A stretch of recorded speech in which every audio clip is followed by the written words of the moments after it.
And we're going to be doing Good Night Ladies on page 37 of the 100 all-time greatest baritone ukulele songs. So if you have your baritone uk or you have a guitar, it's the top 4 strings, you just don't have your E and A, you can play along. It shows a little bit of technique, talks about a little bit of theory, and have fun. Okay, so the first thing I do, if you're following along with me in the book, we go to the first measure. Why? That holds the key signature and the time signature. Basically, that tells you how fast it's going to be, what kind of tempo it's going to be in. It's also going to show you what key it's in. Now, generally, things are in common keys, like C major, G major. So for this book, it's relatively going to be the same. Very rarely do we play in the key of E or B in these books. So look forward to learning about G major, C major, and dare I say, D major. For this particular key in this song, there's 1 sharp on the top line of the treble clef, which means that's an F line. So when we read that, or the first space on the treble clef on the bottom, we look at those as being an F sharp, meaning we have to have as our resolution 7, 1. So when we do that, we can see our first measure is going to be a G major. The other chords in this song are going to be a D major. So what we're going to want to do is play our first finger on the second fret, second finger on the second fret, third finger on the third fret, playing on the G string, playing on the E string, and playing on the B string. So when we play this chord, we can also see it as having a dominant. If you haven't known what that chord is, or you haven't seen that before, check out D major 7, and D dominant 7, or D7, expressing the 1, the 7, with a minor 7 of a chord. So when we go through the process of seeing G, A, B, C, D, E, F sharp, G, those are all the notes we're going to be using for this melody. The first measure starts off with 2 notes.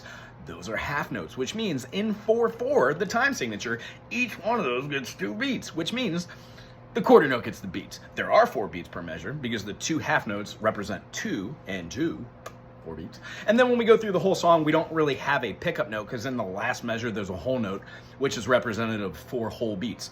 One of the things we kind of learn is if a note has no cream filling, or if the note has no shading, it's considered to be something other than a half note or a whole note, because those are the only 2 notes we really have besides dotted notes that characteristically have a open circle.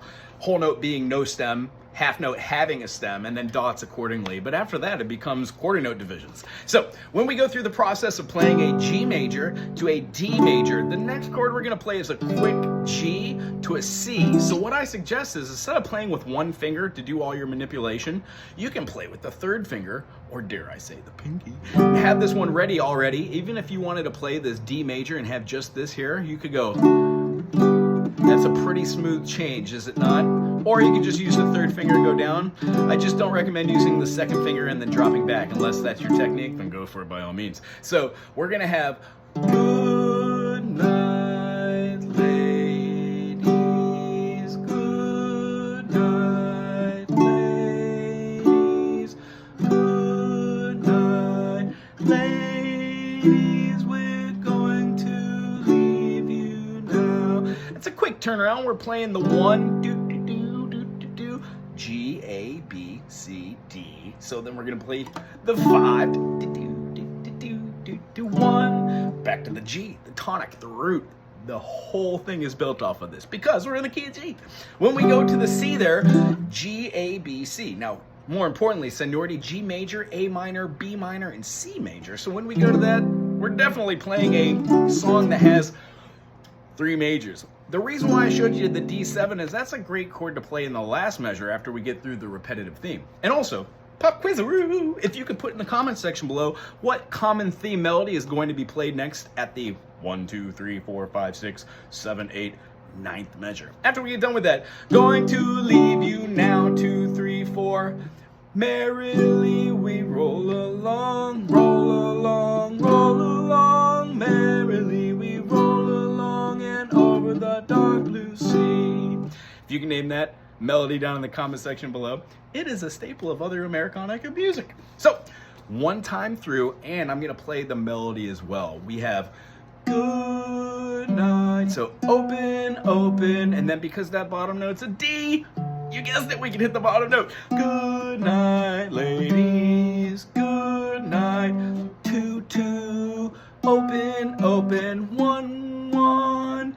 That's a pickup note. 1, open, open, open, because we have 8th note quarter, and then down to the 2, 2, open, open, 2, open, 2, open, open, open, 2, 2, 2, open, 3, 3, open, 2, open, 2, open, open, open, 2, 2, open, 2, open. And if we went back through and we just said the notes of those, they would be the representative of those open strings. So we would have like a B, and then we'd have a G, G, G. If you go through the whole process, it's a great way to know how, what, and where those notes are in this measure. I'm gonna funk it out just a little bit, so I'm not gonna make 2 videos for this concept. I'm gonna keep it under, I don't know, 6 minutes. There are multiple verses. Just remember on the last verse, maybe you could hold that D7 up and resolve right to the G major.